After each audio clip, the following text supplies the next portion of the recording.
Apple just wrapped up their spring event, and today we're going to unpack everything Apple announced at Peak Performance, their first event of 2021, so I hope you are ready. What's going on, everyone? It is Mike. Welcome back to the channel. I'm glad that you are back here today. We're talking about Peak Performance, all the products that Apple announced, and I hope you're ready because we're starting with the very first one, which is changes to the Apple TV. They are getting MLB Friday night games, 2 games per week that are available as out-of-market games on Friday nights. Not really a big deal, but if you like baseball, you know that might be important to you, but hopefully the contract's signed by the end of that time whenever it starts. Next, we're talking about new finishes coming to the iPhone 13 and the iPhone 13 Pro, which are going to be emerald green and alpine green respectively, leaving the colors being available in product red, starlight, midnight, blue, pink, and that new green color, which to me, I like the emerald green more so than the alpine green, but I'm not someone who's looking to pick up one of those phones for, my iPhone 13 that I already have. But if you've been waiting to upgrade for one of the new colors, this is a good way for you to get into that phone. Pre-orders start this Friday and it's available in store on March 18th.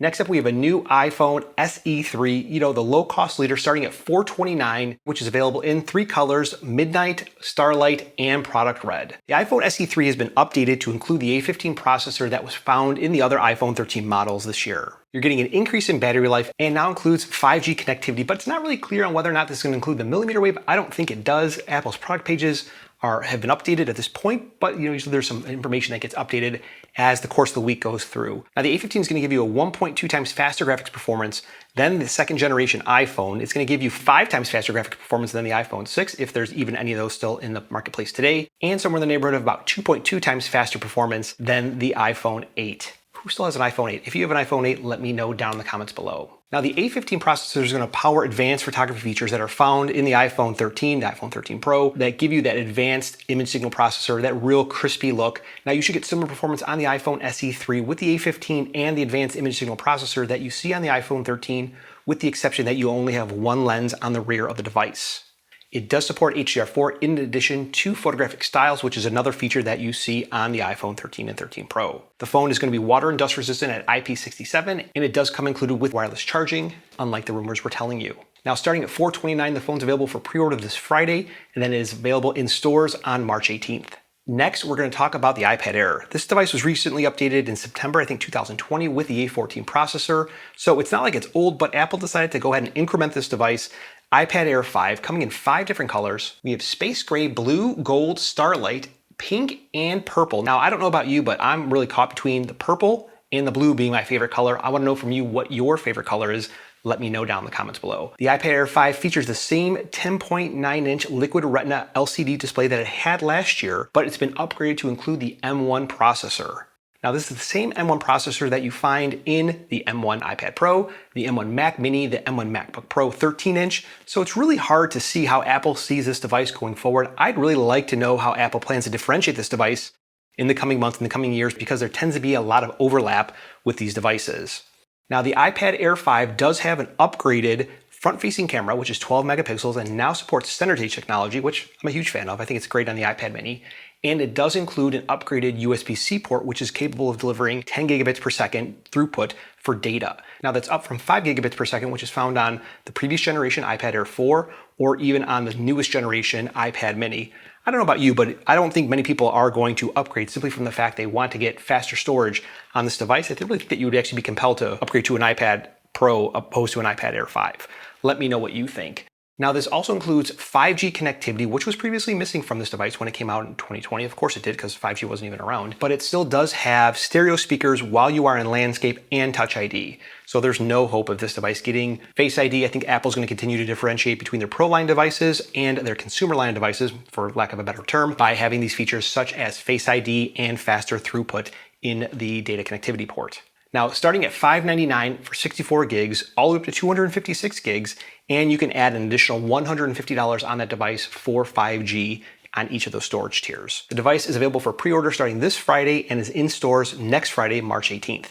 Now, I don't know about you, but I do have an iPad Air 4, which I plan to replace with this device. I want to see how I can push it. If you're interested in that type of content, let me know that by subscribing to the channel so you can see that content when it comes out next week. Next up, we have changes coming to the Mac lineup in terms of the Mac Studio. Now, this really broke yesterday that there was an incremental device coming that was a cross between, I'd say, a Mac Mini from a size perspective and a performance of maybe even a Mac or iMac Pro. This device pushes the M1 Max architecture further with the M1 Ultra, which is really two M1 Max that are fused together at a certain connection point. The Mac Studio starts at $19.99 for the M1 Max and $39.99 for the M1 Ultra. It is 3.3 inches high, 7.7 inches wide, and has a ton of connectivity. 4 Thunderbolt ports in the back, an HDMI port, has a power port obviously. It does have 2 USB-A ports, and in the front it has 2 USB-C ports, which are also Thunderbolt 4 ports. There's an SD card reader, which I think right now is just, you have to have that, it's table stakes. It is capable of pushing 4 6K displays at a single time and a TV additionally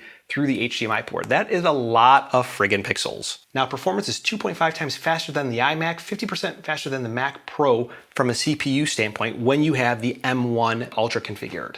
Now, when you compare this to some of Apple's most recent desktops, you're getting 2.5 times faster performance than the iMac and 50% faster than the MacBook Pro when it's configured with the M1 Max chip. But if you double that chip and go to the M1 Ultra, prepare to have your mind blown because this is going to be crazy. It's 2.5 times faster than the iMac. It's 50% faster than the Mac Pro from a CPU perspective. From a GPU perspective, it's 3.4% faster, and this is available to order starting today, available in stores starting next week on March 18th. Now, the performance on this device is simply ludicrous. I don't know who this device is for, but I'm sure that there are people out there. It can be configured with 128 gigs of unified memory. It's capable of delivering 7.4 gigabytes per second for read-write speeds on the SSDs, and you can have up to 8 terabytes natively on that device for SSDs. That is a lot of storage and a lot of compute power. If you are planning to buy this, please let me know, because I love to know what you do, because I can't push my M1 Max hard enough to think about getting the M1 Ultra. But that's just me. And last but not least, we have Apple returning to the display game with the Apple Studio Display. This is a $1,599 display that looks like an iMac without any of the compute power into it. That is available in 5K 600 nits, which is an extremely, extremely bright HDR display. Now, this display that I have right here to my right, this is an LG Ultrafine display. This is the one that they sell only in the Apple stores. This display is capable of hitting 500 nits of brightness, which is still really bright. 600 nits of brightness, that's a full 20% brighter than that is. So I'm really excited. I actually pre-ordered this display. I'm gonna get it next Friday. So if you wanna see that, make sure that you are subscribed. But this display is capable of hitting 14 million pixels at 27 inches, and it's 218 pixels per inch. Again, 600 nits of brightness, supports True Tone, supports P3 color gamut, and there is a nano texture option available. I think it's $300 additional if you wanna get that. I did not opt for that, 'cause I control the brightness in my studio as much as I want. Now, what is interesting is that the display actually has an A13 Bionic built into the display to power a few different things. There's a 12 megapixel camera in this device that allows it to support center stage, so you are going to get that, nice centering view when you're on a video call, in addition to having a 3-array mic for video calls. In addition, you have a 6-speaker system, and I am really excited to hear what this sounds like. Now, in terms of connectivity, there are 4 ports on the back, 3 USB-C ports at 10 gigabits per port, and 1 Thunderbolt 4 port, which is capable of delivering 96 watts of power. It can really power any laptop that you have, including the M1 Max that I have here, and it'll even fast charge a 14-inch MacBook Pro if you have that. Now, there are a few things that Apple did not talk about on stage, including when we're going to receive the software, when it would be made public, macOS, iPadOS 15.4, iOS 15.4, watchOS, and the new accessory colorways for the iPhone, the iPad, the Apple Watch, all those things that Apple kind of subsequently releases every spring and every fall, which people tend to get excited for. I don't know about you, but I have a lot of watch bands. I love watch bands. Now, I want to know from you, what is the thing that you are most excited for today? Is it the new Mac Studio? Is it the new Apple Studio Display? Maybe you're excited for the iPhone SE. I don't know. Let me know down in the comments below. My name is Mike. This is Tech 24/7 TV. I will talk to you in the next one.